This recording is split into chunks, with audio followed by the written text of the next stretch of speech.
Good morning dear students. आज हम लोग आपकी पाठ्य पुस्तक की स्पंदन से एक नए पाठ का अध्ययन करने चल रहे हैं। इस नए पाठ की जो विधा है, यह पाठ एक लेख है और ये लेख लिखा गया है ग्लोबल वार्मिंग के ऊपर और आपके पाठ का भी नाम है ग्लोबल वार्मिंग, चैप्टर नंबर 7। तो बच्चों, ग्लोबल वार्मिंग वर्तमान समय की एक गंभीर समस्या है संपूर्ण विश्व के लिए। आप सबको पता है ग्लोबल वार्मिंग क्या है। ग्लोबल वार्मिंग का मतलब है जो पूरा ग्लोबल का मतलब होता है ग्लोब, मीन्स पूरा वर्ल्ड, पूरा विश्व है वो क्या हो रहा है, वार्म हो रहा है, गर्म हो रहा है, and that problem is known as global warming. तो ग्लोबल वार्मिंग वर्तमान समय की एक संपूर्ण विश्व की गंभीर समस्या है। भौतिकतावादी साधनों के संग्रहण और विकास की अंधी होड़ में हम पर्यावरण को भूल चुके हैं। ग्लोबल वार्मिंग का सबसे बड़ा रीज़न क्या है कि हम जो हमारे फिजिकल डिजायर्स की चीज़ें हैं, हम उनकी ओर ध्यान ज़्यादा दे रहे हैं। हमारे पास गाड़ी होनी चाहिए, बाइक भी होनी चाहिए, 4 व्हीलर भी होनी चाहिए, एसी भी लगा होना चाहिए, कूलर भी लगा होना चाहिए, फ्रिज भी लगा होना चाहिए। और ये सारी चीज़ें क्या करती हैं, ये सारी चीज़ें ग्लोबल वार्मिंग को बढ़ावा देती हैं। और इन चीज़ों को पाने के लिए हमने अपने पर्यावरण को बुला दिया है। नतीजा आज हमारे सामने है। ग्लोबल वार्मिंग के कारण धरती का तापमान निरंतर बढ़ता जा रहा है, मतलब धरती का जो टेम्परेचर है वो बढ़ रहा है। ऋतु परिवर्तन का समय चक्र परिवर्तित हो रहा है। जो वेदर है, मौसम जो बदलता है, उसका जो साइकिल है बदलने की, वो गड़बड़ हुई जा रही है। अब समय आ गया है कि हम पर्यावरण को सबसे ऊपर मानकर इसके संरक्षण की दिशा में गंभीर प्रयास करें, तभी कुछ संभव है। नहीं तो वह दिन दूर नहीं है जब इस धरती से जीवन समाप्त हो जाएगा। ऑस्ट्रेलिया में 2018 की जनवरी में गर्मी के बढ़ते प्रकोप और अमेरिका में -73 डिग्री के स्तर पर पहुंची ठंड ने लोगों को सोचने पर मजबूर कर दिया। मतलब 2018 की जनवरी में ऑस्ट्रेलिया में भयंकर गर्मी पड़ रही थी, तो वहीं अमेरिका में -73 डिग्री टेम्परेचर था और इस घटना ने लोगों को सोचने पर मजबूर कर दिया। तो आज के समय में ग्लोबल वार्मिंग की समस्या से दुनिया के अधिकांश देश अवगत हो चुके हैं। पूरे विश्व को पता है कि हम ग्लोबल वार्मिंग की समस्या से जूझ रहे हैं। गांव, शहर, पर्वत, स्थल और समुद्र, कोई भी जगह इसके दायरे में आने से नहीं बचा है। कोई भी जगह, ना तो गांव, ना शहर, ना समुद्र, ना ज़मीन, ना पर्वत, कुछ भी ग्लोबल वार्मिंग से छूटा नहीं है। वैज्ञानिकों का मानना है कि ग्लोबल वार्मिंग यानी धरती का गर्म होना मानव जाति के लिए उतना ही खतरनाक और तबाही वाला है जितना परमाणु युद्ध या धरती से क्षुद्र ग्रह का टकराना। अभी तो हम लोग कोरोना जैसी बीमारी से परेशान हैं, लेकिन ये जो ग्लोबल वार्मिंग चल रहा है, अगर ये ग्लोबल वार्मिंग इसी तरीके से चलती रही तो वह समय दूर नहीं है जब हम इस संपूर्ण धरती का नाश होते हुए देखेंगे। जैसे परमाणु युद्ध होता है, परमाणु युद्ध, एटम वार, आपको पता है जापान के हिरोशिमा और नागासाकी में अमेरिका ने द्वितीय विश्व युद्ध के समय 2 परमाणु बम गिराए थे और अभी तक वहाँ के लोग विकलांग पैदा होते हैं, वहाँ की पीढ़ियाँ खराब हो गई, वहाँ की जनरेशन खराब हो गई। तो अगर हम नहीं समझते हैं इसकी भयावहता को, तो आने वाला परिणाम कुछ ऐसा ही होने वाला है कि संपूर्ण धरती का विनाश हमारी आंखों के सामने हो जाएगा।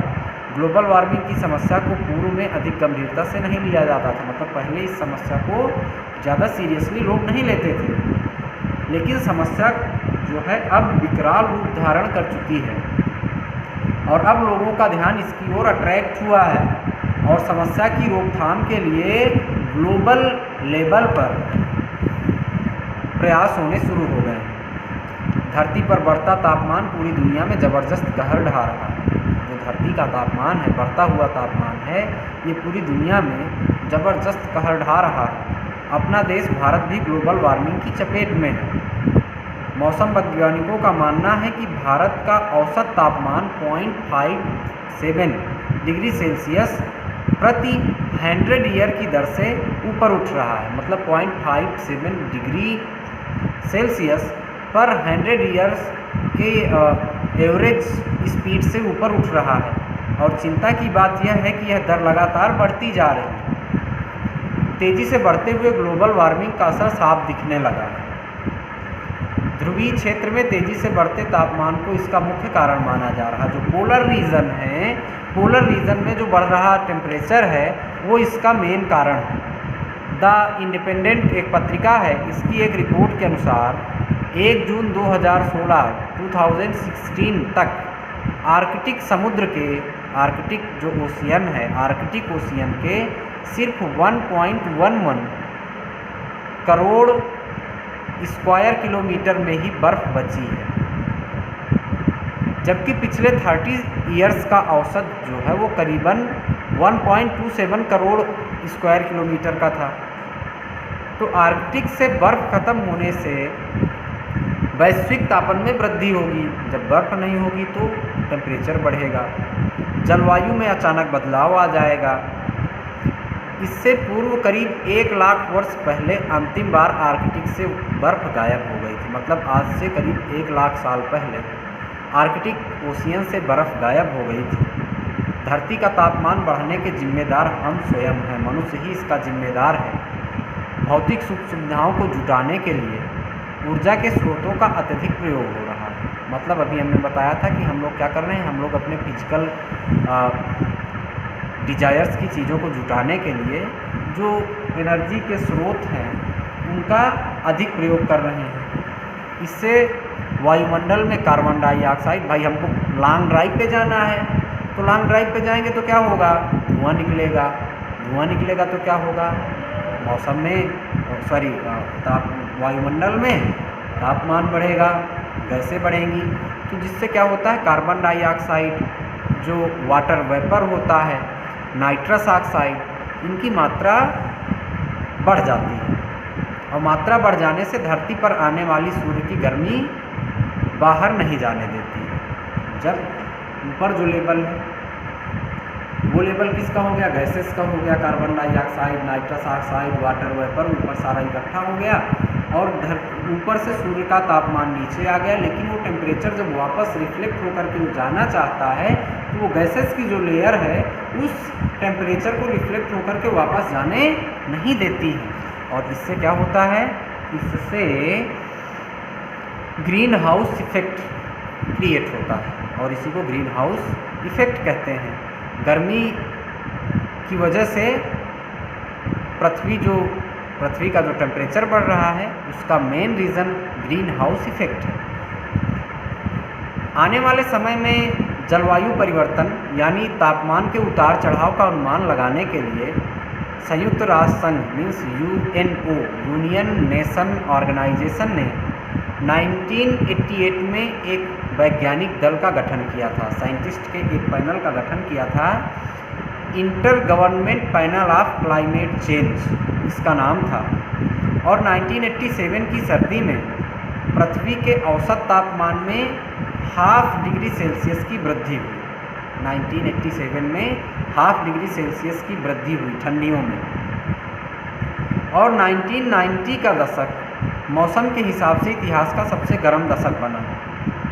पिछले 20 वर्षों में वायुमंडल, समुद्र, जंगलों में रहने वाले जीव, पर्वत, जंगल और खेतों से जुड़े तमाम पर्यावरणों की जो आंकड़े हैं उनकी जांच करने से यह सामने आया है कि पृथ्वी का तापमान बढ़ने से कम 420 भौतिक प्रक्रियाओं पर बहुत बुरा असर पड़ा है, फिजिकल प्रोसेसेस में बहुत बुरा असर पड़ा है।